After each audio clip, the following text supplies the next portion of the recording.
Shalom Bapak Ibu Saudara yang dikasihi Tuhan. Kita berjumpa lagi dalam acara renungan Masih Ada Tuhan. Kali ini judul kita adalah Work in Process. Saudara-saudara, pada umumnya manusia ingin instan, super cepat, hasilnya luar biasa. Bahkan beberapa orang melakukan jalan pintas, teknologi mendukungnya. Nah saudara-saudara, menuntut sesuatu yang cepat, tapi seringkali kita mengabaikan prosesnya. Roma 12 ayat 12 itu berkata, bersukacitalah dalam pengharapan, bersabarlah dalam kesesakan, dan bertekunlah dalam doa. Tapi bagaimana kita menghidupi ayat-ayat di atas, saudara? Orang berkata, it's easier said than done. Lebih mudah dikatakan, sulit dikerjakan. Kita mengharapkan sesuatu dalam jangka panjang, tapi tetap diminta kita untuk bersukacita. Selagi kita dalam kesesakan, kita diminta untuk sabar. Selagi kita sudah mulai bosan berdoa, malah disuruh untuk bertekun, saudara-saudara. Saudara perlu mengetahui bahwa Tuhan kita adalah Tuhan yang berproses. Berbicara tentang proses berarti kita berbicara adanya sebuah perubahan. Sebab tidak ada sebuah proses yang tidak menghasilkan perubahan. Sejak manusia jatuh dalam dosa, maka kita bukan lagi makhluk sempurna, melainkan makhluk yang terus berproses dalam kehidupannya. Berapa banyak dari kita yang ingin mengalami perubahan dalam hidup kita, dalam ekonomi kita, dalam keluarga kita, dalam bisnis kita, dalam apapun juga. Banyak orang yang mengingini perubahan, saudara. Tetapi berapa banyak yang mau mengubah dirinya sendiri? Seringkali kita menuntut orang lain untuk berubah.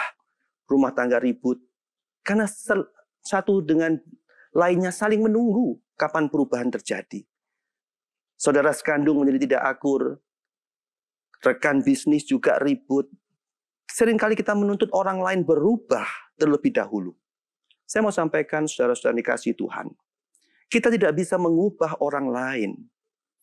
Tetapi kita bisa menjadi salah satu alasan orang lain berubah. Berarti perubahan harus kita mulai dari dalam diri kita sendiri. Segala sesuatu yang di dunia ini pasti berubah, saudara. Hanya ada satu yang tidak berubah. Apa itu, saudara? Itu adalah perubahan. Artinya, sampai kapanpun zaman berganti zaman, perubahan itu tetap terjadi. Dan seringkali Tuhan memakai perubahan itu lewat situasi yang terjadi di sekitar kita. Tuhan mendorong kita untuk berubah. Saya berikan sebuah ilustrasi ketika istri saya hamil, saudara. Tentu seorang ibu yang hamil ini tidak nyaman. Badannya menjadi melar, tumbuh membesar, jari-jarinya bengkak. Belum lagi di pagi hari ada morning sickness, rasa mual. Ya pokoknya nggak enak, saudara. Bisakah seorang ibu hamil mendatangi dokter kemudian meminta obat penenang? Atau obat-obatan yang membuat dia bisa nyaman, tidak merasa sakit lagi. Tentu dokter tidak akan merekomendasikan pengobatan apapun. Dokter akan berkata, ibu, kalau ibu menginginkan kelahiran seorang bayi, tentu ibu tidak bisa tidak, harus melewati prosesnya. Saudara-saudara yang Tuhan kasihi, saudara perlu mempersiapkan hari-hari ini untuk berubah.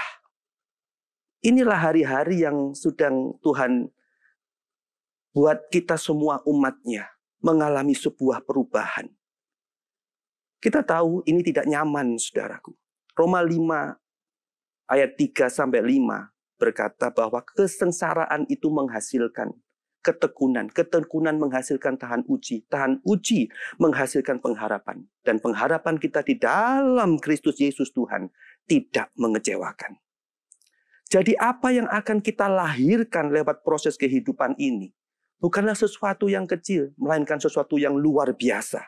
Sesuatu yang spesial, sesuatu yang bernilai tinggi, bahkan sesuatu yang bisa memberkati banyak orang. Sebab itu jangan kita menjadi tawar hati melewati prosesnya. Mungkin proses itu butuh waktu yang panjang. Tapi percayalah, itu tidak permanen. Kalau saudara dapat bersukacita di dalam pengharapan, meskipun belum terjadi. Bersabar dalam kesesakan. bertekun dalam doa. Saya mau deklarasikan, apa yang tidak pernah dilihat oleh mata, apa yang tidak pernah didengar oleh telinga, apa yang tidak pernah timbul dari dalam hati, itu yang Tuhan sediakan bagi orang-orang yang mengasihi Dia. Selamat menjalani prosesnya. Bersama Yesus kita mampu menanggung segala perkara. Amin. Sampai bertemu pada program renungan Masih Ada Tuhan dalam episode berikutnya. Tuhan memberkati saudara.